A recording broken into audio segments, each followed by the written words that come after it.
Two dudes, one VHS. Rewind the time, no need to guess. Pop it in, press play, don't stress. It's a movie night, pure retro mess. Old tapes, big last memories flash. We're kicking it back when classics last. So grab some snacks and don't you fret. Two dudes, one VHS. Speaking of that Hans Klorp, I know you said that I didn't notice him, but I'm just Googling him right now. His name's Courtney Gaines. He was in Children of the Corn, which is another, movie that we should possibly look into watching and reviewing as well. That one was a great movie as well. Yeah, the original one was super good. The remakes, Yeah. not so good. Not so good. No, remakes, like we said before, remakes are never good. One other thing, Doc's really pushed that. Marty, you can't go out. You can't be seen. You can't interact with anybody. But let's go to the high school. Let's Right? interact more. You've already done some damage. Yeah. Doc could probably fix it. Marty, if you just disappeared now, Lorraine is going to forget about you. Yeah. And chances are she'll, meet up. Because we saw George. He's got some game. He leans up against the locker. Hi there. Yeah. He's got some game. So Some maybe he game. can do it. And then it wasn't until this moment in the hallway that Marty's like, oh, her dad hit me with the car. So hi, catch up, Marty. Yeah. Yeah, that's why we're here trying to get your parents back together. Doc's way ahead of you. Yeah. And Yeah. it's not even his family. You're an idiot. But yet, again, we were talking about how they became friends, right? Like how Doc and Marty became friends. That could be one of the reasons why they became friends, is because Doc is probably the one that helped George recover from getting hit by the car, and they became close friends at that point. That's another thing that's not really covered. If they are the same age, is Doc... Wait. So if they're the same age... In He's always got 1985. gray hair, so it's so hard to tell. This is true. So he 55. Yeah. He wouldn't be going to school with them, so he can't be the same age with them. same age as them. Unless, again, now we're going back to the space-time continuum kind of thing, the space rifts, the time rifts, right? So is Doc now, let's say, immortal because he's constantly traveling through time? Because you look at it, 1955, he looks exactly the same as he did in 1985, right? And then in the second one, where he's in the future, he looks exactly the same as 1985. But in the second one, if you remember, he explains he had work done, and he actually peels off wrinkles. Right. That's right. That's right. That's right. That's right. That's right. But then again, too, in 1855, he looks exactly the same. But you're right. The second one, he does do work on himself to make himself look the same, blah, blah, blah, blah. But again, now that I'm thinking about it and we're thinking about it, maybe he's the same person in each timeline? Yeah. Who knows? Right? It's now rewatching it and talking about it, we're figuring little things and little quirks out of it as well, right? So There are people listening or watching right now. They're like, man, these guys are idiots. yeah, 100%. They're like, these guys are so stupid. They're over analyzing this movie. Yeah. But we have to. That's the whole point of this, is we're analyzing everything. Like I mentioned, Doc, he's a grown man. He's in the high school there. Nobody seems to care. Strickland is, let's say he's a Nazi for the rules. He's yelling at George for being a slacker. He doesn't notice that, there's a visitor here at the school. It's Doc Brown. In 85, we already know that he knows Doc Brown. Right. So at this point, does he know Doc Brown? Well, because he's still angry at Doc Brown, though, too, in 55. So he has to have done something to the principal before then for him to be angry at him. Well, when was he angry at Doc Brown in the 50s? Well, he yells at him when he's in the hallway, didn't he not? I'm almost positive he yelled at him. That Strickland yells at Doc? At Doc. No. Doesn't even talk to Doc. Hold on a second. No. What are you gonna? Google it. This is not the time to watch the movie. You just write down a note and go back and look, and then we'll talk Okay, about I'll go it. back and look. I'll go back and look. I'm writing a note now. In the next scene, we see George and Marty in the cafeteria. Marty's Yep. talking to him again about Lorraine, and it's funny because that it's that scene, and it always gets me every time when George is talking about Lorraine, and he's like, "I think she'd rather go with somebody else." Marty's like, "With who?" And then he points, and it's just the way he points. Yeah. The way he has his arm out, I can't even mimic it. It's like, whoa, what? I don't know what's going on. Why are you so awkward? Why are you pointing like that? But if somebody were to mimic that gesture, I would be like George McFly. Yeah. Yeah, and even the way that they filmed it too made it more awkward as well, because it's just the way that, like you said, the pointing and the awkwardness of it. They had the camera straight on his face when he did the pointing of it. It just looked weird. And in the cafeteria, so we see Biff. He comes over to Lorraine, right, and he's trying to get frisky, and she's pushing him off again. Consent thing back then, right? Then No Marty such thing. stands up to Biff. Right? It's not the first time he's stood up to Biff. Yeah. Is Marty a fighter? Are we to assume that he is a fighter? Like, I know he doesn't like being called chicken. He doesn't like being called chicken, but he also, in the whole movie itself, he didn't like bullies. He didn't like Biff bullying his dad. He portrayed that in the beginning as well, that he didn't like it. But we never seen that. Because at the house, when he was bullying the dad, Marty just stood there. He just stood there, but he didn't stand up to him. He just stood there, but you could see the look on his face that he was trying to get his dad, not get his dad, but looking at his dad with disbelief, like, why are you taking this? Right? So I think that now that he's seeing it for the first time with his dad in the past, and they're the same age or the same mentality, he wants to fight for his dad and fight for his mom, right? Okay. And this is the moment we get that iconic line: "Make like a tree and get out of here." Get out of here. So, and such a great callback in the next movie. Yeah. It's so funny. It's so funny because when we were growing up too, when you go to school, everybody was saying it for like a solid year. Make like a tree and get out of here. Absolutely. Yeah, that was an iconic line. And then what's funny too, Marty just finishes standing up to Biff and protecting Lorraine, making him or her fall in love with him again. Again. He goes over to George and he's gone. He's taken off. Yeah. He's left his whole tray, and the tray is full. All of the food is still on the tray. Yeah, because he chickened out.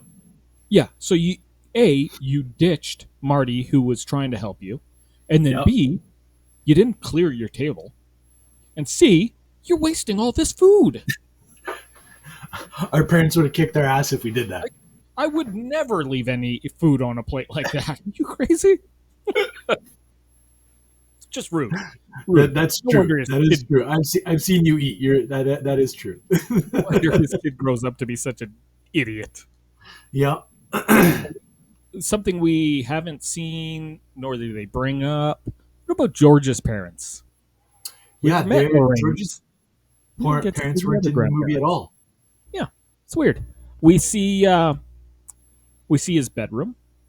Yeah. Because in the next scene is the iconic Walkman playing Eddie Van Halen, and Marty claims to be Vader from Vulcan. Okay. And then in this scene, he's got a hairdryer in his waistband, in his belt. Yeah. Where did that come from? No idea. But did you notice that it disappears in one of the scenes as well and then comes back? No. When was that? So I didn't know this. Again, I when I was doing my research, I saw it and I watched it the second time. I didn't notice it the first time. But as he's looking in, I believe in the mirror, it shows that he has it in his waistband. And then when he turns around, it's gone. but then when they do another pan, it's back again. Yeah, I didn't notice that at all. Yeah, I didn't notice it the first time, but Now, the where did second this time hair watching dryer it, come from? no idea. So, again, Marty jumps into the car with the camcorder without the cables to connect it to a TV, but he brought a hair dryer. Like this had because he clearly went back to the car and got the suit. I guess the car's at docks now, so it's a 1955 model hair dryer. Okay. That doesn't seem very space-like. Because if I was George, I'd be like, "Hey, wait a minute, isn't that my mom's hair dryer?" Yeah. Like, Yeah. it doesn't look like a phaser. Not at all. Now, if it is from the future, just what? But okay. And obviously, Vader's from Star Wars. Yep. Well, it comes out in '66, Yeah. so 11 years later. So, do you think 11 years later, because we know George McFly is watching Star Trek because he's into all the space stuff and the science fiction. Yeah. Do you think he's sitting there and says, "Hey, wait a minute. This sounds so familiar. Spock? Vulcan?" Does he make a weird connection? Like, how did this happen? Kind of thing. Do you think he remembers? Because again, it's like, what is it? 10, 11 years later? Like even like Calvin Klein. Calvin Klein didn't come out until years later. Do you think they put two and two together as well, kind of thing, right? Well, remember that in the new 1985, and we're jumping ahead, Yeah. he writes a book, and on the cover of the book is Marty's character with the hair dryer and everything in there. Yeah, that's right. So he does remember it, and he must have written about it. Maybe you're right. Maybe he thought it was just coincidence. Yeah, could be weird. It is weird, but now that you talk about it, yeah, you're right. The book that he made has the same character. About that character, And doesn't it have Vader in it as well? The book? I don't know because we don't get to read the book. Right. We just see the cover, and it's Marty cover. in the yellow radiation suit. Right. But the next scene, we're back at the diner now, and Marty and George were outside. He took some notes on what to say. So we're inside the diner, and it's funny. George says, "Get me a milk." Chocolate. And man, that guy poured that fast because as soon as he said chocolate, had his hand down, it slid right into his hand. Like, yeah. Like it was ready for him. Like, I get it. Full service gas stations, but that was too fast. Yeah. It takes me, when we go to a restaurant, it takes me 10 minutes to get a drink. Unless I'm wearing these Teflon pants that attract waitresses. Yeah. That's another story. That's another story for another time. Yeah. But anyways, yeah, he got that milk fast, and then he went over and he went up to her. He didn't need to be pushed into it. He did it. Again, like when he leaned up against the locker. He's got it in him. I don't know, just doesn't want to. I don't know. He's fumbling through his sentences, right? Yeah. He, instead of saying "you're my destiny," he says "you're my density." Density. Yeah, he screws it up. But my theory is he screws it up because he's reading cue cards. Because he's not being George, he's being Marty now. He's Marty, yes. Marty fed him everything to say. That's not who George is. That's not how he would get a girl. Right. So he screws it up and looks like an idiot. Biff comes in, with his goons again. Billy Zane, 3D glasses guy, and the other guy. Yep. We'll just call him the other guy. The other guy. But as soon as they walk in and he screams McFly, the jukebox is off. Like somebody shut it off or unplugged it or something. I don't know. Unplugged it. Yeah. It's so strange, but very dramatic again. And obviously Marty trips Biff, and it's a great scene again where we see Marty looking all tough, and then Biff stands up and we start losing Marty. Just great writing. That scene was so funny. Uh, Look over there. Punches him. Great. See, that's the scene that I was talking about, the punching scene. So that scene with Eric Schultz, it shows that Michael J. Fox, punching him low blow in midsection, but from the back of they do a back shot, and it's the Eric Schultz cut where he's hitting him up above at a taller scene. So the height difference is different in both scenes. So again, I had to watch that twice to catch it. Okay. Because I didn't really realize it the first time, and then watched it again. And yes, it shows him punching low and then punching high right afterwards. Well, another thing that I noticed that 3D glasses didn't notice was the Marty lunging at him to tackle the goons. Yes. Maybe the 3D glasses aren't working for you, dude, because you had no idea this was coming. He No depth perception at all. runs and lunges at you and catches him completely off guard. Off guard. Yeah, time to Completely take your off glasses guard. off. They're Yeah. ruining your vision. They're also ruining your rep at this point, because if you can't see Marty or anybody, you're ruining everything for yourself. The next scene is another big scene. It's not foreshadowed, but repeated. He did it Yeah. in '85 with his skateboard, and now he's going to board around the same town, Yeah. but with a piece of wood with some couple wheels bolted to it. Because it's Yeah. not a skateboard. Skateboards haven't been invented yet. Yep. Great scene. Love the look of it, but honestly, that board would have broken under pressure. 100%. There's 100%. no way that what it was meant for that little kid with the big milk Yep. crate thing on top. There's no way it would have sustained the jumps, the turning, The speed, right nothing. apart. He would have It would flown have fell off. apart.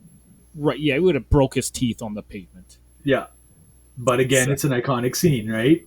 Great scene, and when he's in front of Biff's car and he's holding the car, jumps up over, goes through it, lands on the Lands board. on it. Great. And of course they're all like flabbergasted. They're all looking back. They don't see the big truck of manure. Yeah. And he obviously skids to the left, hits it, which causes it to dump. Everybody's running up. Goldie Wilson comes running up. And he gets up right to the truck where it says manure, and he goes, "Ooh." Are you saying you can only smell this 12 inches away from it? Yeah, exactly. Manure. Like, I'd imagine, like, when this thing shows up on the street, everybody knows Everybody knows it's there. Everybody can smell Everybody knows it's there, and it smells for miles, not 12 inches away. But also in the meantime, he's doing all this, and his mom, again, is falling deeply more in love with him because he's doing all this extra stuff. So he's not helping his case at this point now either again. Just stay at Doc Brown's place. Yeah. Doc maybe get them together. Yeah. You're making things so much worse. Yeah. Yeah. But you're exactly. also creating a spectacle of yourself in front of your future parents. It is going to be hard for them to forget this character that they met that Yeah. did so much this one summer. Now, do you also think, because he did that with that milk crate, do you also think that that was the reason the skateboard was invented? Isn't this another one of those things where you debunked mine because the skateboard already was invented before he traveled back and blah blah blah blah blah? Yes and no, because You can't do it to me and then try to do it. Yeah, it doesn't work that way. All right. No. I'm just gonna rewind the video, play back your explanation for debunking me, right back to you. So take that. All right. Mic drop. You got it. You're correct. Okay, after this, we're back at Doc Brown's estate. Doc's created that fantastic model of town square, whatever you want to call it. Yep. He's got the little car that he's going to set up. Now, he's simulating the lightning with Yep. the battery. Is it necessary? Can you not No. just say, Marty, just imagine that this has been struck by lightning. Because realistically, the model isn't going to time travel, Doc. So No, that's not going to show anything. So just say, "Oh, here he comes, here he comes." Zap. Done. he's There's a visual person. your He's a demo. visual person. He needs And then to of show the course visuals. it sets it on fire and drives into the rags and starts an oil a grease fire over there. But his Doc's scream when he saw the fire, so Yeah. classic as well. Great. Again, who knows? He could have been on the weed again. He smoked something up before he started showing the model again, right? Oh god. I, and then it was at this time where um, she followed him there or something. She somehow knew he would be there. Yeah. So I don't know. Maybe she did actually stalk him there. But she knocks on the door, and the door's got, what was it, blinds or a curtain? But Curtain, it's I only believe. like just under waist. So she could have walked up to the door and peeked under and seen the DeLorean parked right there next to the glass door. Yep. Because they were like, hurry, cover the time machine. But dude, you haven't even pulled down the shutters all the way. You're clearly not keeping a secret very well here. Exactly. Exactly. She and if I was her, I would 100% have peeked to see who's he in there with? What is he doing? Yeah. What is that weird silver thing right there She's that already looks like she's a car? already a stalker. She's probably thinking it's probably another girl and probably Yeah, all that stuff, right? exactly. So Yeah. Or she's hoping to catch him naked walking to the shower or something. Because she's like that. because she's a horn dog. That's right. I forgot. I forgot about that. That's right. So yeah, he tries to explain, go with George to the dance, and she's just not into him. Yeah. All because of Marty. Yep. So in the next scene, we get to see the outside of George's house. He's talking to George. He's explaining, so this is the plan. You're going to come in and you're going to rescue her from me. And I didn't write down verbatim what he says, but he's implying that he's going to take advantage of Lorraine Yeah. and she's not going to like it. So you're going to come in as a white knight and protect her, knocking me out. Little does he know that she's all in. She's all in on this one. Exactly. What if that plan worked? What if he does knock out Marty and Marty gets, he's unconscious, he's on the ground, and he misses the lightning strike? Oh. What happens? Now he's stuck? Is he stuck though? They'd probably just do another way of doing it, but They again don't now know lightning will strike again, and they don't have the plutonium or else they would have sourced it out at that point. at that point. The other thing too is you're right, the lightning they don't know for sure, but then he definitely would have disappeared from his timeline if he didn't go back at that exact moment. Okay, well, the next scene is the setup of the cable. When they're on the street and Doc's explaining to stuff, or no, he's inspecting the cable. There's a guy that rides by on a bike. And have you heard this theory? Nope. Okay, so the guy on the bike, he's got a hat on, and we don't really see him. He's just a background actor. But in the next movie, when they cross paths, Doc and Doc cross paths, he comes on a bike and stops there. And he's like, so, you doing a weather experiment? I've done a few myself. So Oh, people are saying that maybe it was a bit of foreshadowing, that they knew how they were going to play it out in the second movie, and Doc was going to ride up in his hat and a trench coat on a bike. right. They added that guy passing by just as an Easter egg kind of thing. Oh, they did Maybe, not know that. maybe not. I don't know. It could be So possible. and that hasn't been confirmed. No, it's just No. speculation out there. Speculation. Yeah. Let's see. We get that scene of Marty writing the letter to Doc. Big sappy moment. Yeah. Do not open till 1985. Now, Yeah. if he opens it in 1985 in, I don't know, January, is it any different than just opening it right now in 1955? Because either way, it's all in advance of the shooting. He's made aware of the shooting, It doesn't matter if it's a week before or a year before or 20 I'm years guessing before. he's thinking about the butterfly effect kind of thing. If you know about it in 1955, is it gonna change anything from 55 to 85? So if you open it up What at, would change? The only thing that would change is him wearing a bulletproof vest. at all times, yeah, I guess that's true. Well, he doesn't That's even true. have to wear it at all times because he knows the precise date and time Date and time. of when it's going to happen. So, I don't know. But whatever. Cool. Okay. Wrote that. What about the scene when the cop shows up and he's trying to peek under the tarp Yeah. and he says, "You got a permit for this?" The permit for the weather experiment that Doc's doing. Oh, right. And then Doc runs over and he's like, "Yeah, I sure do." Do you know the implication or what's happening in that scene? No. Okay, so he goes over to his wallet to find the permit, but he actually is pulling out a bribe and bribing the cop. Oh, It's 1955. Cops are I easily guess. bribable. If you own the DVD and watch the deleted scenes, Yeah. there is an extended scene where it actually cuts to him opening the wallet and pulling out a $20 bill and handing it to the cop. And So then the why did they cop, cut that out I of the don't, movie? I don't know. Maybe it was just too long and they needed to trim, so they felt like Oh. trimming that part. But the cop goes on to say something along the lines, and I didn't write this down either, but it says something like, "All right, well, be careful, don't blow anything up." Like he's well aware, like, God, this is Doc. Yeah. It's gonna be We something all bad. know that something's gonna blow up. Okay, next scene. We're at the dance now. Now, I don't know what schools were like in the 50s. I know that schools now, or in the 90s, or in the 80s, um, you had to Yep. fundraise for stuff like a dance, Yeah. or like we only had cardboard and streamers for decor for special dances. Yep. Granted, I never went to the after school dances, but I hear that's all that they had.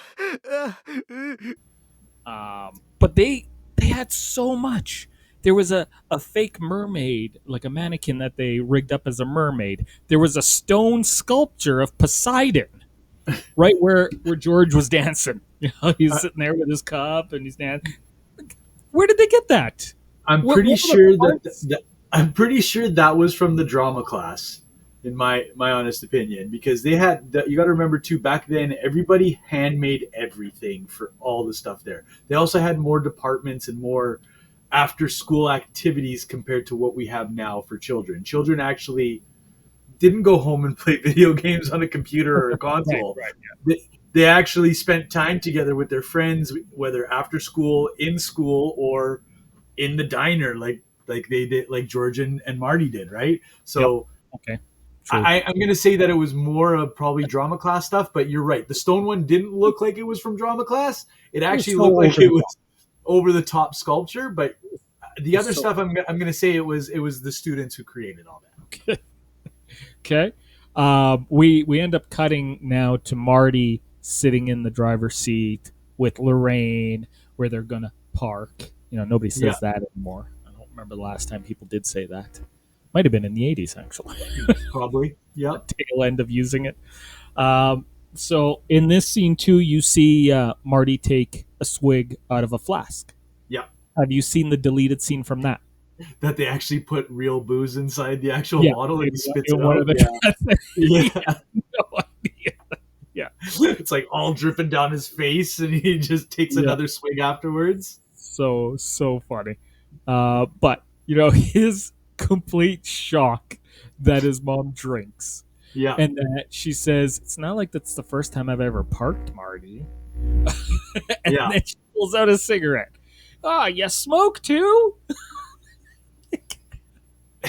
She does all these things. She drinks and smokes in '85. In '85. She was bound to have started at some point. Now, Yeah, granted, as a parent, we all tell our children things like, "No, I never did that." yeah. But come on, man, are you an idiot? She drinks. She smokes. Chances are she did it as a teenager. Exactly. And that explains a lot about 85 as well, right? So she did it as a kid. She kept doing it afterwards. She didn't stop. The only Now, thing that stopped from her was being a hussy. did it? We don't know. We don't know. Actually, you're right. We don't know. And then obviously she leans over, she kisses him. They have that moment where it's like kissing her brother. Okay, she's over him now. She is Yeah. officially over him. And then Biff shows up. And Marty assumed it was George. He Yeah. thought, this is the moment. George is coming to knock me out. But Biff finds him somehow. Now, do you think he deliberately knew where Marty was, or was he looking for Lorraine and he knew Lorraine was there? Just had no idea who the guy was she was with. I want to say he was looking for Lorraine and didn't know who she was with, not looking for Marty. I agree. I think it was more of like he wanted to be the white knight, like you said, with George kind of thing, and save her from whoever she's with. Yeah, but less saving and more Yeah. raping. More raping. Yeah. You're right. Less consent, more. Yeah. So, and this is what leads me to, I was talking earlier about her alcoholism. That something potentially happened to her in the past.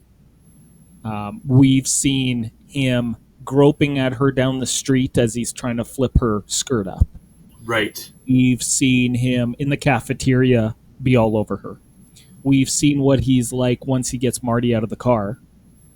So Right. chances are he did, at some point, take advantage of her. That's my That's belief. why. That's why she's a raging alcoholic. I think, yeah, that's what I think. I think she drowns herself in alcohol because she's miserable, and Right.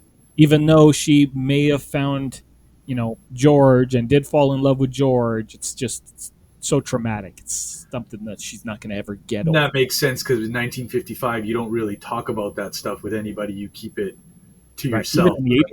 Even Yeah. in the 80s, we didn't talk In the about 80s, same thing. Yeah, you're right.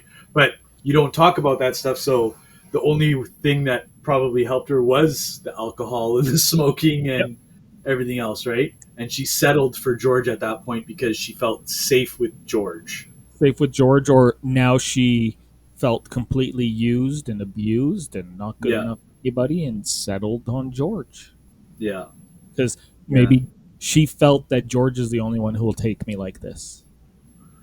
Who knows? That's That's deep. That's yeah, deep. I don't want to get too deep. Yeah. Let's not go Yeah. there. That's Um, deep. So Biff tells them, get out of here. This ain't no peep show. They Yeah. take Marty to beat him up, and they throw him in that open trunk. Now, they close the trunk. The band comes out, and the bullies are like, "Hey, we don't want any problems with the reefer addicts." Yeah. Much like Doc, who's also a reefer addict. Reefer addicts.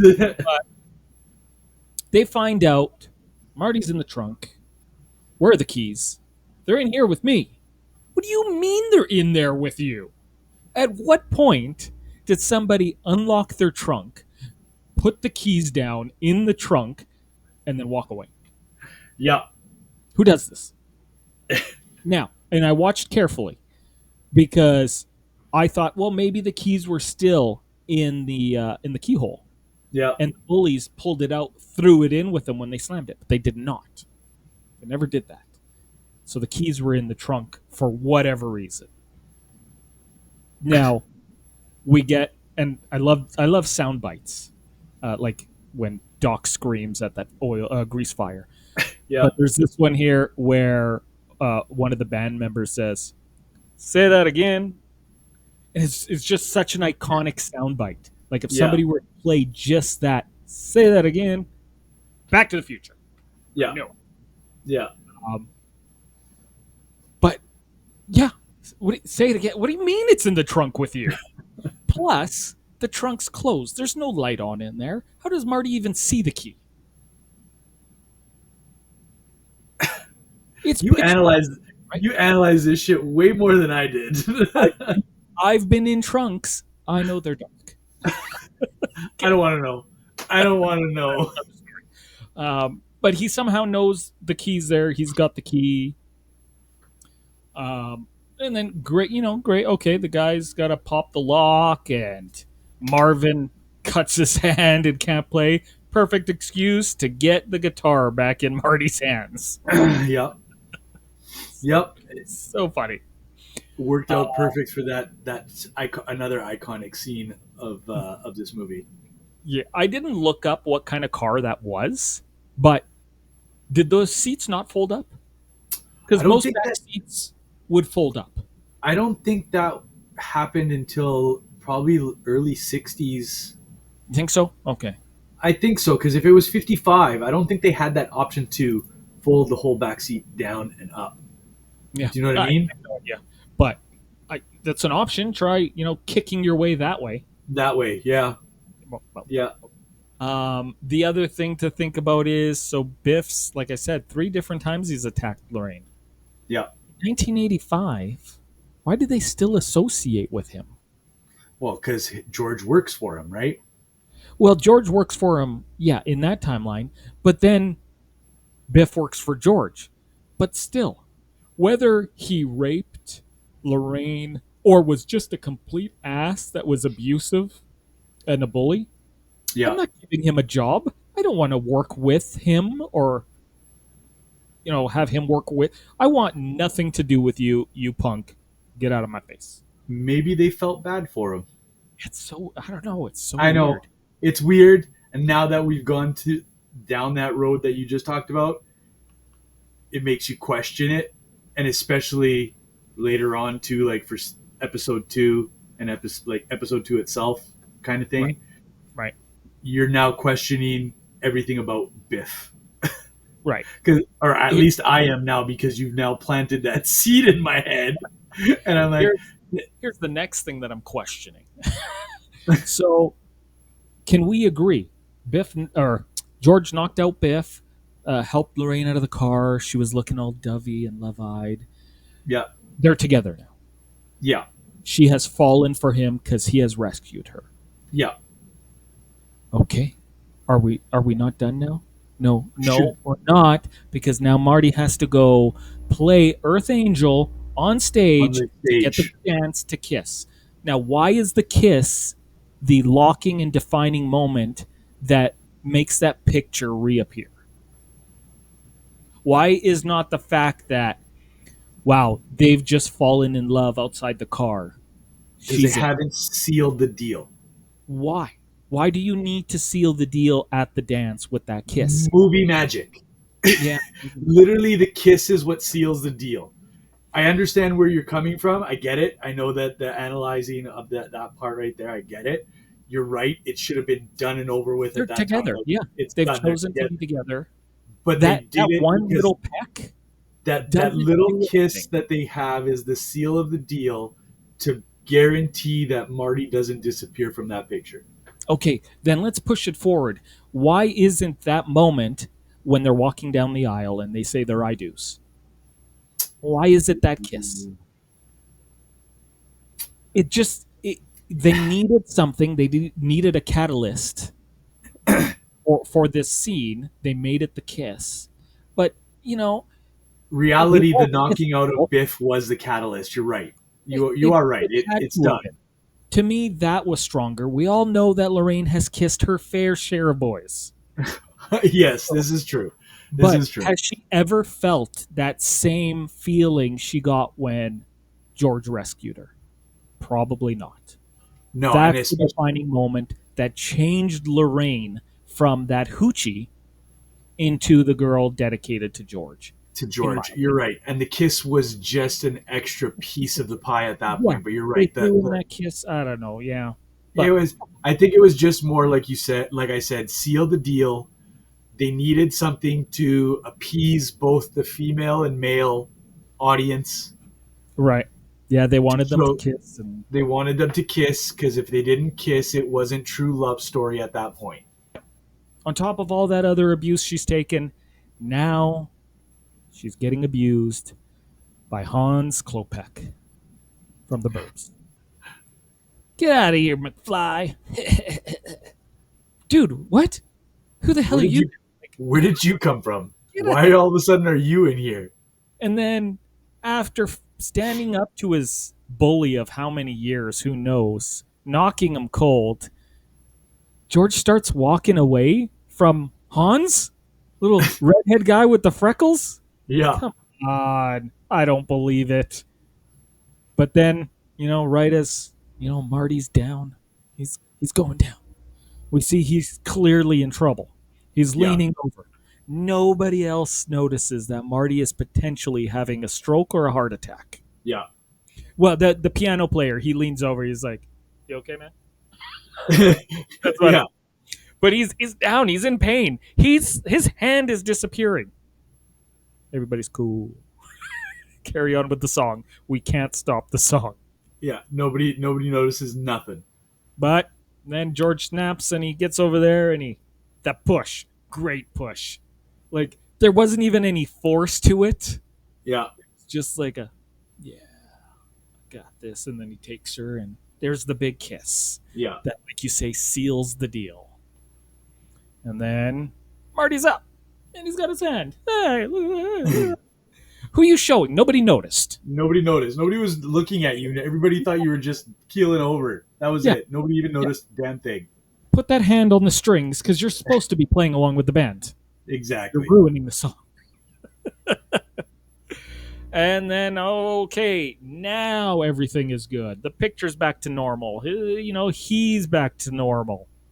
So what does Marty do next? He heads to Doc. Wait, no, he doesn't. Again, he doesn't just go straight to Doc. He decides to stay and play another song. Yeah. Because he's not on a time crunch at all. He doesn't have to be there in time for the lightning strike. Meh. He can play one more song. One more song. So, okay. Now he plays that song, Johnny Be Good. Amazing song. I cannot watch this movie without singing along with him. Okay? Correct. Obviously, the vocals are not Michael J. Fox. No. They're a guy by the name of Mark Campbell. He was a singer of a band called Jack Mack and the Heart Attack.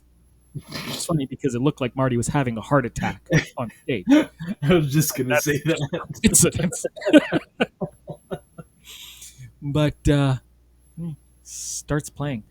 So now, the connection of this song to that band, are you aware of it? No. Okay, so do you know who the band leader was? I Do you remember can't the name? recall. I remember the name. Okay. I don't remember the name.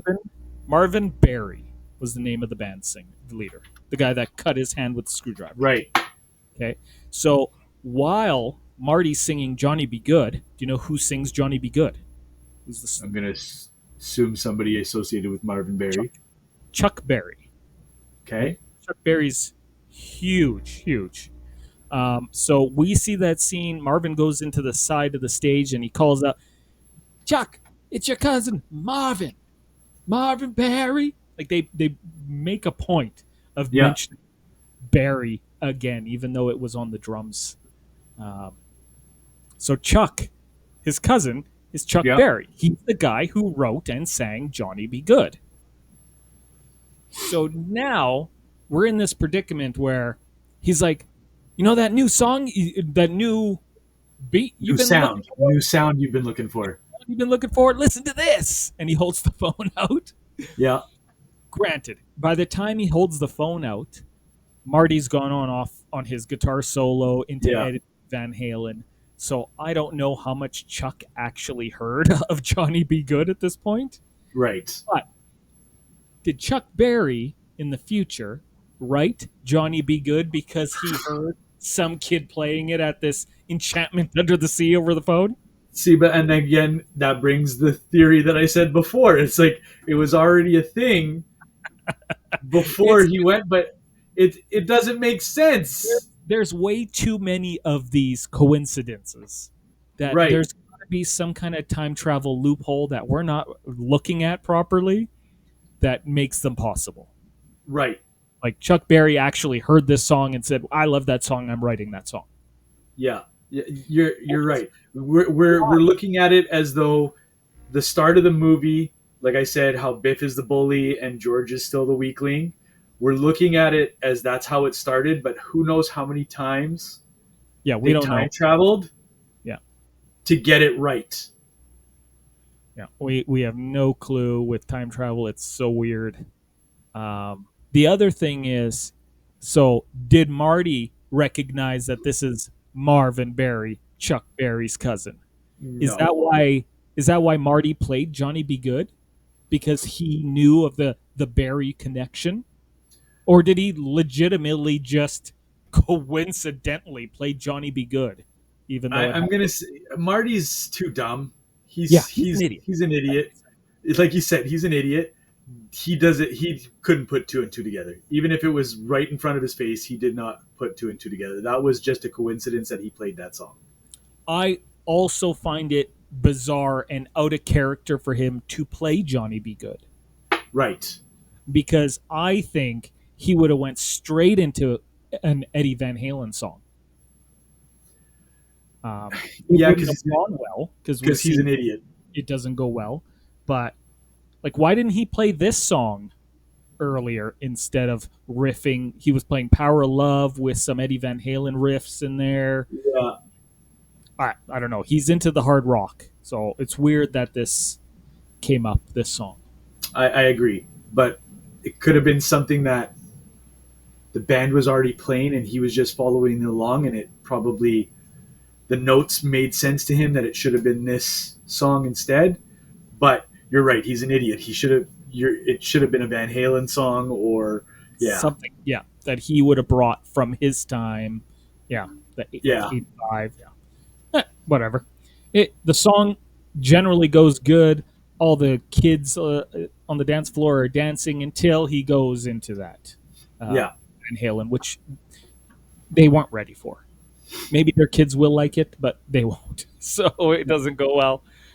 Um, Coming up, we see now the song's over. He runs into Lorraine in the hallway, and he says bye, and she says, "Is it okay if I go with George?"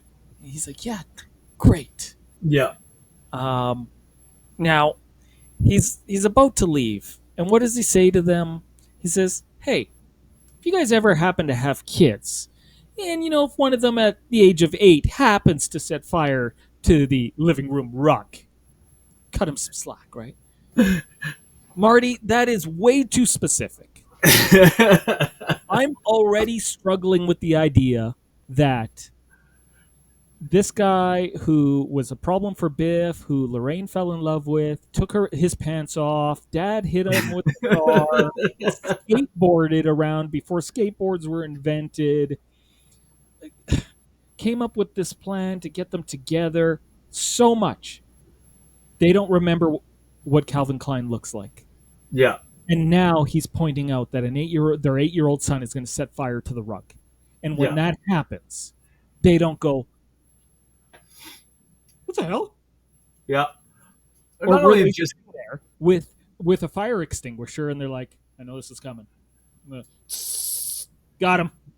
not only that, like you just said about that 8-year-old thing. Like as Marty gets older and is at his age the way that he is now, how does his mom and dad not realize that? Oh my God, he looks like Calvin He Klein. looks so much like Calvin Klein.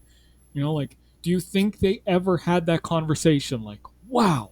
Like, when did he start looking like that? Yeah, Let's say, so he's 17 now. Let's say by the age of 13, he starts yeah, looking. Man, he's looking a lot like Calvin Klein. You remember that guy? Of course I remember that guy. He was yeah. the one who made Biff crash into the manure truck. Yeah, Ex- yeah. He's also the one that I took his pants off while he was unconscious. Oh, right? tell you about that. Yeah. So many iconic moments in a kid's life. Yeah, Like, I remember lots of stuff from when I was 16 and 17 that meant exactly. something to me. So it's very strange. Then he throws in that specific memory. It's bizarre that they don't know, but I think they do, and I'll point out in a second when. Okay. Okay. So Marty finally gets over to the clock tower, shows up, but he's late. What does Doc say? You have no concept of time, which is funny because it's a time travel movie. Time travel movie. It's pretty funny. Yeah. Oh no, he says, "What? You think I was gonna go back to the future in those clothes? No, no, you idiot! You did an entire another musical number. Yeah. You You did an did not entire just 30-minute scene.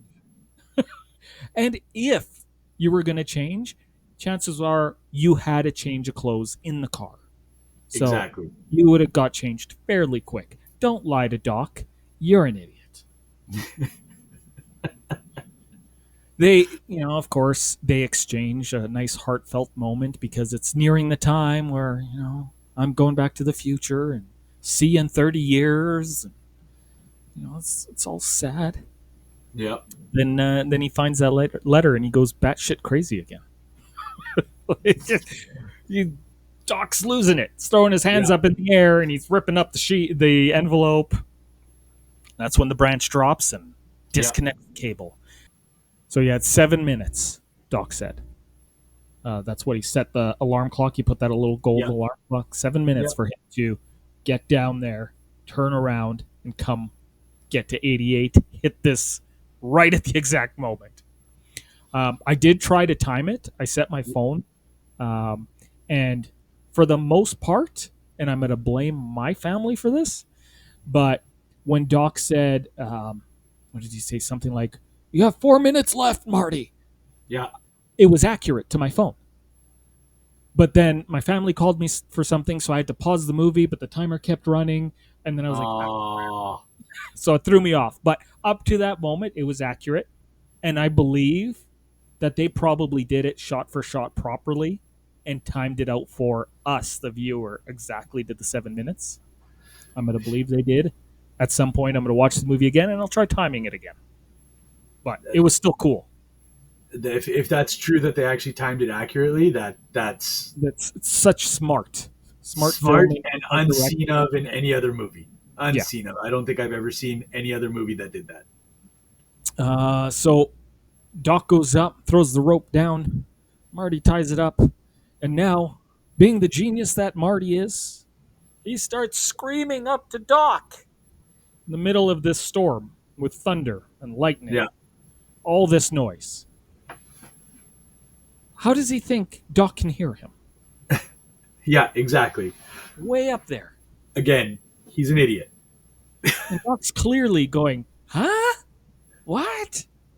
And you go back. Blah, blah, blah. Just shut up. You're wasting time here. Wasting Doc's time. up Get in there, the car. He's holding the one connector and he's trying to listen to what he's saying. You guys are burning valuable time here now. Like, again, Marty, you're an idiot. Just go do your thing. He didn't want to read the letter. He's not going to listen to you now. But he struggles. He finally grabs it. It's ripping his pants. Finally connects it, and he gets to zip line all the way down it. Super fun, I'd imagine. Yep. Yep. I don't know how. What's stopping it from disconnecting again? That's the other thing that I was wondering. Well, he looped it on the minute hand. Okay. And then the bottom was stuck on the branch. Remember, he was tugging it. Right. And it was caught. So it had enough tension for him to zip line down. Okay. And then he gets down, and then he's got to connect that piece from the branch to the piece over at the light pole. And just as he does it is when the lightning goes through it. Yeah. Okay. Now, he gets thrown back by it. So let's say he dies in this moment. He's electrocuted. What happens to Marty? Does Marty and the DeLorean just vanish like the picture was vanishing? Ooh. Is Marty and the DeLorean stuck there? Because if Doc dies there, he never invented it. So the DeLorean never existed. Marty was never his friend, never came back in time. So, yeah. You're right. What would happen if Doc died right there? He didn't die. If Doc died right there, you're right. The DeLorean would not exist. The time machine would not exist. Marty would So be they stuck. would just dissipate. They would just vanish. Marty would probably still be stuck in 1955. Okay. But how did he get there with the time machine? If the time machine was never invented by 1985, Yeah, he never traveled back. he never traveled So, back. But then that goes to the question again: if he never traveled back, then he wouldn't have been there to begin with. what? Now my head hurts. Exactly. That's what I'm saying, right? Like, there's too many variants and too many timelines, right? Like, if that actually happened, then Marty wouldn't have been there to begin with. Yeah. So yeah, because he wouldn't have known Doc. So Yeah, if Doc died, so he wouldn't have been friends with Doc. He would never have come back. So yeah, future Marty, 1985 Marty, would continue. He would skip past that time travel parking lot. yeah. And he He would would carry still on with his life. his dad would still be a wuss. Biff would still be a bully. Yeah, His mom would still be a raging alcoholic. Like, yeah, all of those instances would still be the same. yeah. But this Marty that branched off from the other timeline would disappear. Yeah, Yeah, I think so too. yeah. Okay. That's my call. Is that this Marty would disappear, but it would still exist. It would just be the existence of the beginning of the movie. Okay. Man, So my brain is starting to hurt. before that lightning even runs through that cable and doesn't kill Doc because he can handle the strike of a lightning bolt. That's fine. Yeah, A lot of people do. Marty's back at the start line where he's getting ready to go, and he's like, I've got all the time in the world. 10 minutes should do it. 10 minutes? What are you, insane? 10 minutes? I'm not a time traveler, and I've already learned. He left the J.C. Penney parking lot and ended up in Peabody's field yeah, because Doc said right here in this location was Peabody's pine tree farm. yeah. So you are downtown. You're going to travel to downtown. I know this, and I've never time traveled, Marty. Yeah, You exactly. think that 10 minutes is going to be enough? Why not 30 minutes? Be safe. Yeah, You know what time you woke up. Go back to that. Go back to the point where you were still laying in bed there in your clothes and go talk to Doc. He's like, hey, Doc, I know you're about to head out. I'm not actually Marty from 85. I'm Marty who's come from 55 to tell you you're going to get shot. but wouldn't he risk seeing himself? Not if he does it while he's sleeping. Like he knows what time he woke up. Because Doc, Again, though, you're giving Marty too much credit. We've been calling him an idiot this entire time. I know. So 10 minutes, we see 10 minutes wasn't enough. Because Obviously, DeLorean, again, like it did on the start line there, it died and yeah, wouldn't start. And you see him trying to crank that car over and he's pumping the gas pedal. And to tell you the truth, um, with the amount he was pumping, he would have flooded that engine. He wasn't going anywhere. He got it after another iconic thing where he hits his head on the steering wheel and makes that little sound that's very Michael J. Fox. yeah, And he punches it. And it all works out. He's in 1985 now. When he appears in 1985, the car, like we said, breaks down again, and he's got to hoof it all the way to yeah, JCPenney. But there's the homeless guy that's sleeping on the bench. yeah. Do you know who that is? I thought that there was rumors that it was also Doc Brown as well. No, I mean the actor. No, I Because don't know. the guy actually talks, so we know it's not Doc Brown. I don't So remember. the homeless Maybe I guy missed that gets up part. and he's like, ah, damn drunk drivers. Oh, it's the mayor. No, Isn't it the mayor? the I'm losing my man is mind. Goldie Wilson. I don't think I seen that part. I think I went to the bathroom when I saw that part. I I'm not went gonna lie. bathroom. Okay, so anyways, he gets up and he's like, damn drunk drivers. He's clearly homeless. The actor's name is George Buckflowers. Okay, I love Okay. this guy. I'm going to tell you a little bit of history. So he's got over 100 credits in Okay. film. They Live. We've talked about this. It's on the list for episodes. Okay. It's a horror movie starring Roddy Piper. Oh God. Yeah, great movie. This guy is in it. He's got a substantial role in it. It's an alien movie. Okay. So he was in that. He was also in Power Rangers Lightspeed Rescue, Okay. where he plays homeless man. That's what IMDb says. Okay. In Power Rangers in Space, he plays bearded man. Okay. Okay. And then Okay. in another movie called Mom, Can I Keep Her? He played. Are you ready for this? Homeless Homeless man. He wasn't just homeless man though, or bearded man. He was also bartender on Power Rangers in Space. Wow. So he had two different roles in Power Rangers in Space, and he was in Power Rangers Lightspeed. So yeah, I don't know why Power Rangers loved him, but this you need a homeless guy. I got the guy for you.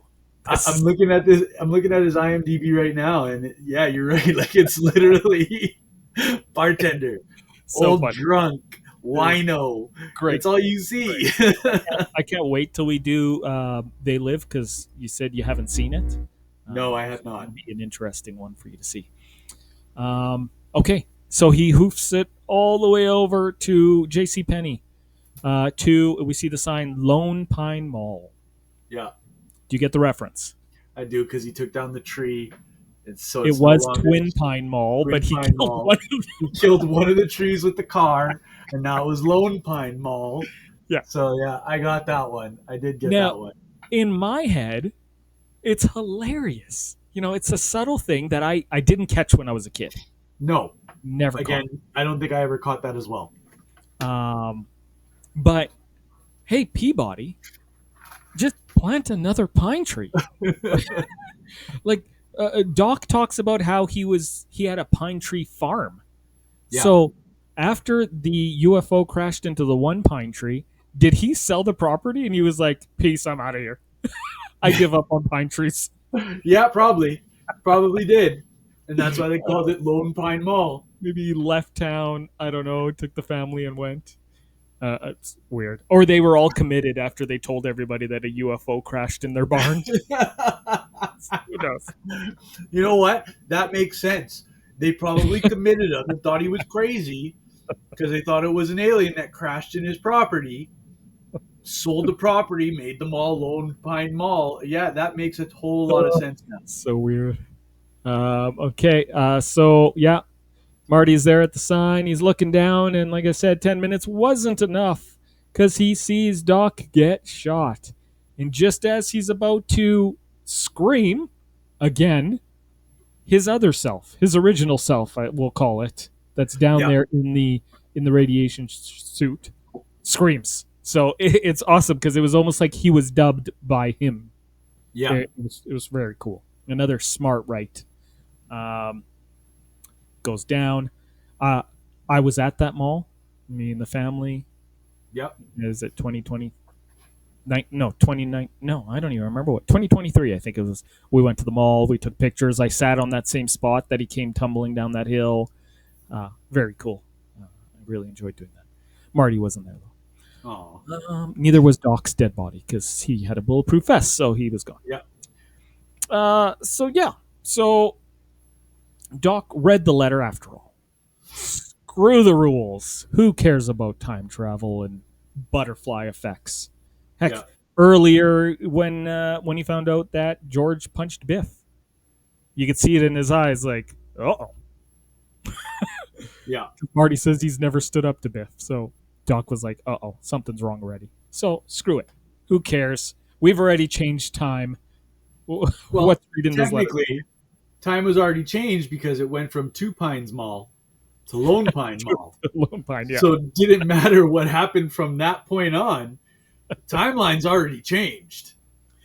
So now, at this point, so Doc Brown read the letter from 85 because now here's where we're caught in a loop. Yeah. Because even though Marty hasn't gone to the past yet, Marty has gone to the past already. Yeah. We know it because he's back and he's written the letter for Doc. So Doc knows about the shooting. So Yeah. it's that thing. Did Johnny Be Good get written by this guy or that guy? We don't know. It's a constant loop that we're caught in now. Yeah. So it's all maybes. So, yeah, Doc clearly knew about the time machine in 1955, or this Doc knew about it. When did he start building the time machine? Yeah. I'm Again, really, really curious because had he not known about it before, if there was an original timeline where Marty never went back, that guy waited till the 80s to build it. yeah. But we can see now that there is a constant loop. Yes. So Now when did he start? the other thing too is like if Marty didn't leave with the DeLorean at that moment, was Doc already still alive? Like technically, he didn't have to leave. Doc already had the bulletproof vest on. Well, he had to leave because he didn't want to die. Right. The That's Libyans another had one chased too. him, remember? That's right. That's right. That's right. That's right. That's right. Now, he Again, could have left and kept it under 88, yeah. like speed. Like maybe he made a casual getaway at 60 or 70. Right. Yeah. But would Doc be still wearing the bulletproof vest? Yeah, who knows? Because if he didn't travel back at that moment, maybe he travels back the next day. Maybe we don't know. Yeah. If he didn't hit, like what I mean is, if he didn't hit 88 at that moment, maybe he got away from the Libyans. He was out with the DeLorean the next day. He was racing some punk and time traveled. Yeah. Yeah. Who knows? We don't know. Okay, so next scene. We are obviously in 85. Marty's made it back home. He's sleeping. Yeah. And he's in his room. And the first thing that I noticed was above his headboard, he's got a picture of his brother and his sister, the three of them. Yeah. Which picture? Did you see it? I did not notice it. No. It is the wallet picture that we've seen throughout the whole movie. Where the three of them are standing and the one's wearing the Mickey Mouse shirt. Right. But it's blown up in a big 8x10. He's got that directly above his headboard, kind of by all the sexy babe pictures. Yeah. I have siblings. I don't have a picture of them above my headboard. No. I find that strange. I also find it strange that they only have the one photo. We took one picture in our whole lifetime. This is it, and we're going to make 50 copies. Probably one of the only pictures that was a good picture. So, How many times have you taken a family photo with your family? like, are we talking my parents and my siblings or now? Yeah. Lots, because like I said, I was into video cameras and my dad had some fancy photo cameras. So yeah, we were developing film like it had just been invented. See, I didn't get we didn't get very many photos me growing up, but obviously I'm an only child, that's why. But maybe it was the only good picture that they had as a family. And that's why they had it 50 times throughout the house, right? But again, too, the technology wasn't there to get the small and the bigs and the large, right? Yeah. It was literally 4x6 only. Well, he had the wallet size, and then this one was like an 8x10. Like I said, it was a big blown up one, which very strange. Like why they even needed it on his wall, because it was just kind of, you can see like their bottom half in the corner of the screen. Like it's just very strange that they even added it. But the set designers that dressed the set put it there because they wanted it there. And okay. Yeah. I'm looking at the picture right now. You're right. It is kind of weird. It's Yeah, not even a good. It's not even a good picture, to be honest. Parents aren't even in the picture. Like I don't know. So, anyways, he comes out of his bedroom, which, like I said, looks exactly the same Yeah. as it did in the original 85. Nothing has changed. He comes Right. out though. The house is remodeled. We can tell it's a classier look than it was in the original 85. Then we pan over, we see the brother and the sister, and they're all dressed up, and brother's no longer working at Chick-fil-A or wherever he was. Yeah. He's got a suit, and Marty's all thrown off. Like, what's going on here? Marty, the fact that they're wearing different clothes should be less of a concern than the entire house. Exactly. Because they could have just found something in the closet that they haven't worn in ages and decided to wear it for a costume day today. But the entire house, dude, when did this happen? Yeah, exactly. Wasn't Exactly. he doesn't even like really focus on the house. Like, I don't know if their island was like marble or something now. Nothing. It was just them. It was the brother and the sister that he was focused on. Okay. You're an idiot. Yep. Um, Mom and dad come in, and yep, they're looking younger. She's not looking nearly as beat up as raging alcoholic Lorraine. Yep. So he says, well, you guys are so hot. And, they're all lovey dovey and stuff. You could tell that they've had a different life. Yeah. Now, it leads me back to, again, so they're still both together in both timelines. But potentially in this one, she was never molested or anything. Right. Because Biff, after that punch, let off. Backed off. Yeah. So. Not just backed off, but I think he was made a fool of, so he Right. probably. Yeah. He completely changed his persona after that. Yeah. So, yeah, potentially that's why she's happier. And she's happier, so he's happier. And everybody's happier. He's an accomplished author. He's got his book out, which is the one we talked about that has the spaceman on the cover. Yep. That they don't still put two and two together, but okay. Yeah. And then, like I mentioned earlier, Biff is working for them. But yeah, why? I wouldn't have hired him, even if he was out, like down on his luck. Like, forget it. They also, in this scene, give Biff credit for them falling in love. Like, right. I'm sorry, what? No, you mean Calvin Klein, right? It's not because of Biff that you guys fell in love. It was all Calvin Klein setting you guys up. Like, but then now we're going back to, do they remember who Calvin Klein is? Because if they're giving Biff the credit, is Calvin Klein real to them? Here's where I think, and this is just canon in my head. Okay. But, Marty says the car's wrecked, and they're like, what do you mean it's wrecked? Because it's the wrong car. He's still thinking of the previous timeline. Right. So he goes out and he finds the Toyota 4x4. Yeah. And his parents are at the screen door, and they're looking at him, and they've got their arms around each other. And they kind of smile and turn around. I think at that moment, they are realizing it. Like, realizing not that he's Calvin Klein. Right. But potentially that, this is going to sound weird, that he's Calvin Klein. Like they've known, man, our son looks a lot like Calvin Klein. They've known this for years.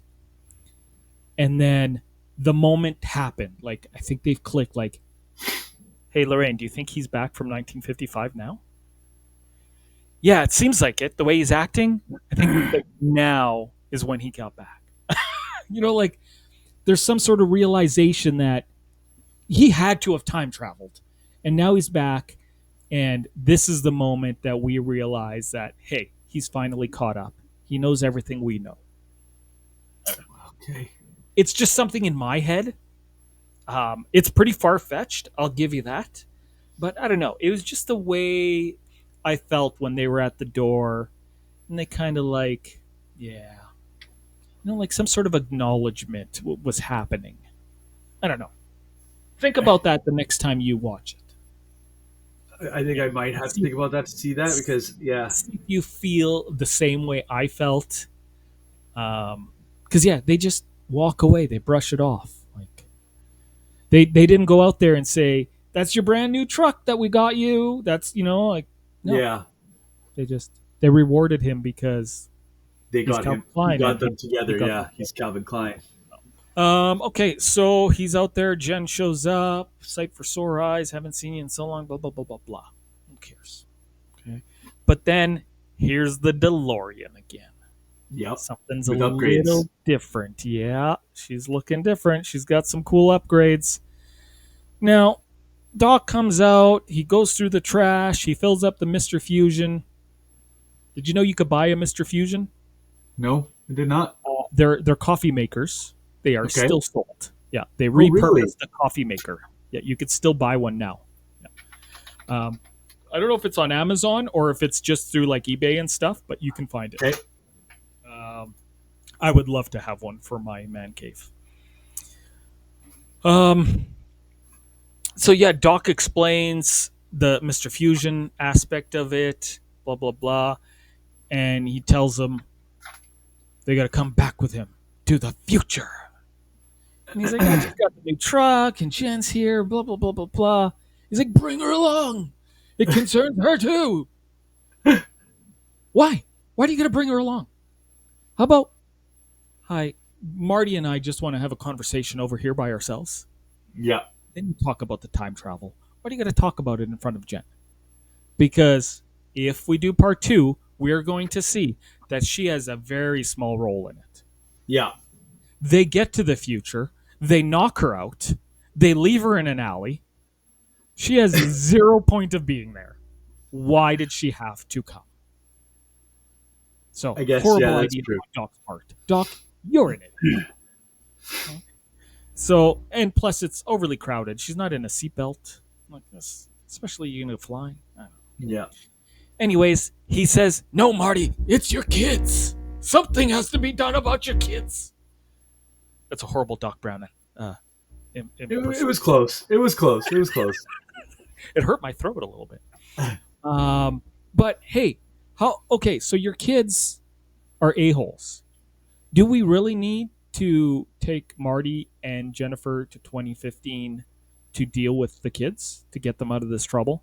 How about you No. just say, hey, Marty, smarten up. You're an idiot. Raise your kids better. I Yeah. don't have them yet, but maybe pull out a belt once in a while. Knowing that Marty should be able to change the future. Exactly. Should be able to say, you know what? Okay, so Doc told me you become an idiot like your father. You're a skank, whatever, like your Yeah. grandmother. Exactly. Let's fix that. Perfect. You don't have to time travel for it. Like, or how about you don't time travel to the exact day that they get in trouble? Exactly. Exactly. It's a time machine. Do it a year or two in advance. Send the boy to military school. Do something else. Like, it just doesn't make sense. Doesn't even make sense to have them go into the future like you just said. Literally tell him now, hey, you're going to have these 3 kids that are assholes. Yeah. Fix it, or else you're going to wreck your future. Because, like opening that envelope and reading that letter, Yeah. it changes the future. Exactly. He wore that bulletproof vest. Yeah. Marty, your kids are going to be a-holes. Do something about it. Done. No need to travel. I'm glad they did because it was a good movie. Yeah. But it just doesn't make sense. So we also noticed, or at least I noticed, I don't know if you did, but the gold or brass alarm clock that he put on the dash in 1955 to set the 7-minute timer is still on the dash. It's still on the dash. Yeah, I saw that. Why? It is not a part of the vehicle. It's no longer needed. Put it with your collection of other clocks. It's more of a memory at that point. It's weird. It is weird, but I get it. It's probably something that he put on there to show that Marty saved his life and he saved Marty's. Aw, right? that's sweet. You know, it's like, aw, how sweet. He kept the memory from that timeline, right? Okay. Like, fine. All right, the last thing we see before the movie ends is they're in the car, and Marty says that iconic line. Where the hell are we going, Doc? No. He says, you're going to have to back up. There's not enough road to hit 88. And then Doc says also another iconic line as he drops those cool shades of his. Yep. Roads, where we're going, we don't need roads. Bullshit. I call bullshit because he drives off that way, goes up, then performs a U-turn, and comes right back this way. Yep. So if you didn't have to worry about enough road going this way, why'd you turn around? Exactly. Why didn't you just go up into the sky? Yeah, you're doing exactly what Marty said. He said there's not enough road this way. you're turning around and proving I'm right. But you're in the sky. You're above the damn trees. Why did you have to turn around? You could. It's just a very dramatic shot. Very cool seeing the car flying away. But if you wanted to go in that direction, then you should have backed out of the driveway the other way. Yeah. And went in that direction. It's just. It was. I think that was more for theatrical. Yeah. Again, for the scene, right? And but you're right. He lied. Straight up lied.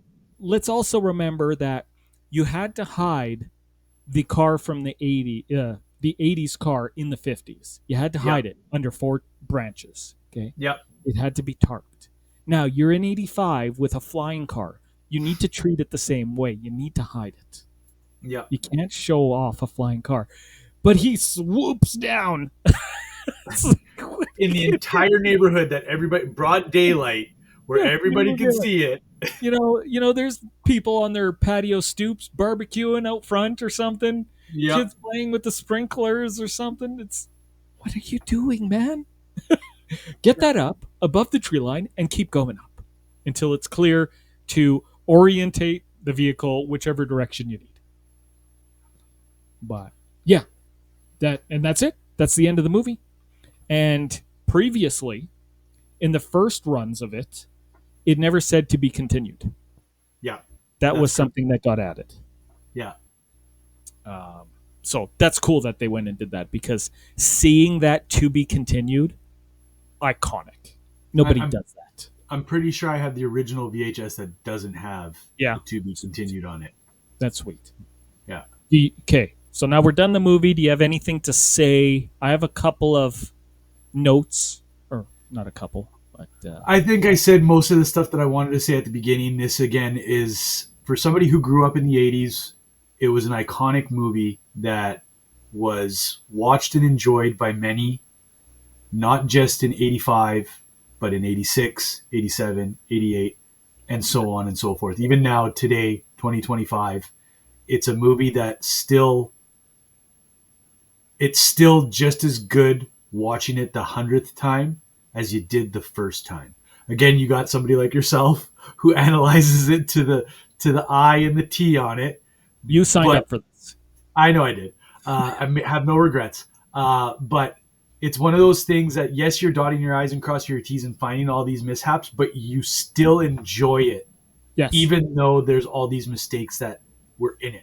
Doesn't matter how many there were and how many times Marty was an idiot, and Doc Brown being as high as he was, because now that I'm thinking about that the entire time, that he was probably high the entire time.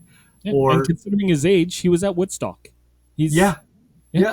Multiple times probably, because he never aged. He was the same age throughout the entire freaking series, right? So it's one of those things. It's like it aged very well for what it was budgeted for, how it was filmed, and it's still one of the, I'm not going to say top 5. I'm going to say it's one of my top 100 movies that I would watch over and over and over again.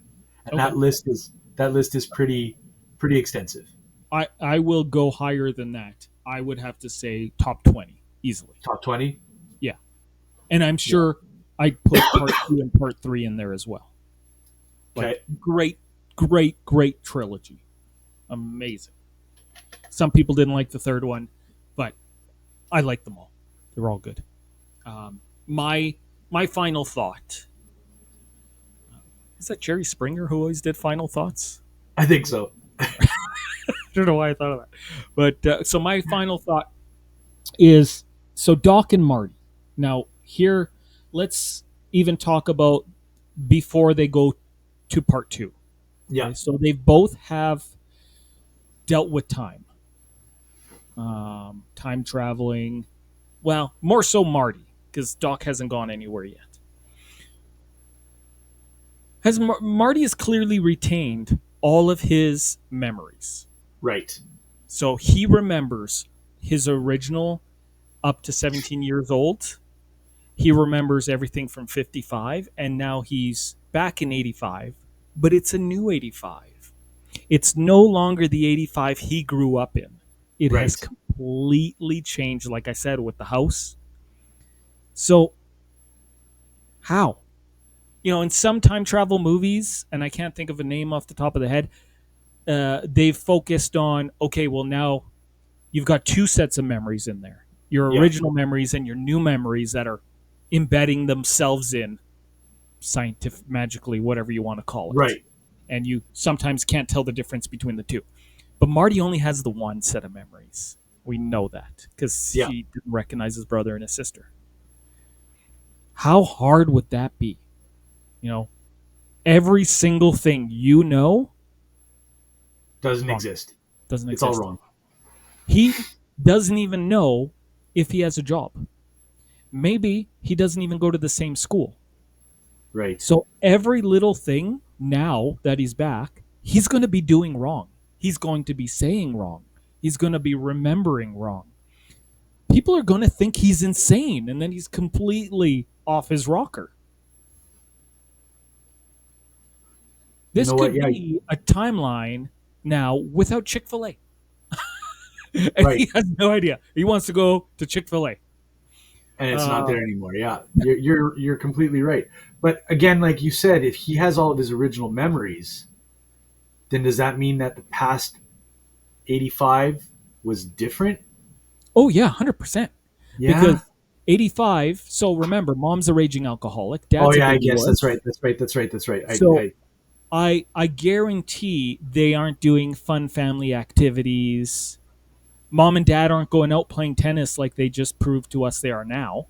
Right. So, like, just in that one scene where he says, "You guys look so hot," like he clearly he doesn't know his brother has a suit job now. Right. The sister has two different guys, Craig or Greg, calling, and she doesn't know which one it is. Like, everything has changed, and he's not caught up to any of it. So that would be super difficult. Yeah. I don't understand why they wouldn't lock him up. Yep. Padded I, robe, I, I, straight I jacket. think that's what Back to the Future 4 would be. Yeah. If he didn't just ditch immediately, Yeah. there would be problems at home. Yeah. 100%. You're right. Yeah. Because that's true. Because now The car, you're he was like, remember? He was like, the car's wrecked. yeah. No, it's not. What are you talking about? That's another one. Like, are you insane? Did you think you saw the wrecked car? Because it's not wrecked. We need to sit down and talk, Marty. Yeah. Yeah. Now that you say that, you're absolutely right. Like he would have been looked at as insane because he's like, we did this and this and this 10 years ago, but really that never happened. It would be super hard for him to move forward from this point, trying to Yeah. relearn everything. Trying to memorize Yeah. everything that Everything was new. that was every new memory that he missed out from the first 17 Essentially, years. it's like he's got amnesia. Yeah. Because the new 85, he remembers none of it. Yeah, It's a shame because it seems like they've had a happy life. Yeah. And he's only got the miserable memories. I never thought of that. You're right. Never really thought of that. All right. Roma, we made it through our first movie. Yeah. Like, this episode is probably in total about 3 hours. Okay, so like we said at the beginning, we were going to do ratings at the end, but obviously we did at the beginning as well. But we're going to come back to this now. Going back and watching it again, and now having this conversation with you and everything, and feeling out all these new extra parts that we were talking about and make me think about it. I'm going to change my 9 now back to a full 10 because honestly, it was kind of mind blowing that some of the stuff that you had suggested or talked about in this whole situation made me now think more that this was more than just a love story between Marty's mom and dad and, him saving his life kind of thing from not being born and stuff like that. It's more deep than that. There's more pieces to the puzzle, right? So it's now gone to a full 10 for me. It's Okay. fantastic. Cool. I'm actually down to a 4. No, you're not. No, I'm definitely not. I'm going to keep mine at a 10. Like I mentioned earlier, when I was a kid, I loved it. It was all fantastic. Now, as you've heard, I may overthink it, like you've mentioned. Yeah. Yeah. I'm looking too deep into things. I'm looking for more explanations. That's what I want. You know, sure, sometimes you want to go to a movie and you just want to turn your brain off and just sit there and enjoy it. Yeah. But the great thing about this movie is that it makes you think. It makes you look back like, wow, they just foreshadowed that, and oh wow, they recreated that scene in another timeline, and now, and man, the way they had the characters, like when I first saw this, we saw 1985 Lorraine and George. I thought Yeah. that's what those people looked like. I thought that's what they look like, and then he travels back to 55, and now they're realistically in their 20s playing Yeah. teenagers. But I was blown away. How'd they do that? How'd they make them look younger? No, you idiot. It was the older that was the makeup. Like, Yeah. just things like that. Like, now knowing everything that I know and everything that I'm assuming, it makes the movie so deep, so Yeah. interesting. I give kudos to the writers, the directors. I've never been a director, but in order to direct your cast, get them to portray what you want to portray and say that line and that verbiage and that tonage that you want, it's got to be a tough job because you get actors who think they know everything and they want to do it their way. But I Right. really believe that the director had his hands on all of this. It shaped the movie awesome. I agree. But, guys, we're going to wrap this up now. We're done. Our first episode is in the books. Well, I guess our first Part two-part. two. First two parter. Part two. So we're done. We really hope that you guys have enjoyed it. We really hope that you listened to the first episode and then stuck around for this one. We hope that you share. Go onto YouTube. What is it? Subscribe on YouTube. Like Follow and on share and Instagram. follow on Instagram. Yeah. All that good stuff. And please do comment. Yeah. Comments are going to get some activity moving. If you can share it as well, we really appreciate it. We'd like to get our word out there. If you know anybody who wants to be a sponsor, you want to be a sponsor, reach out to us. Yeah. You can reach out to us at 2dudes1vhs at hotmail.com, I believe, or is it at outlook.com? It's Outlook. So it's 2dudes1vhs at outlook.com. Yeah. Or comment on Instagram, comment on YouTube, and just have us fire you a message. Yeah. We'll Either way, reach out to you guys. We're not too big to not respond. Even if you just want to sponsor us with like fries from McDonald's, we'll eat it while recording and appreciate and shout you out. we do love food. So yeah, just anything we'll eat. You'll notice me every now and then just munching on stuff. We are going to post what our next movie is going to be.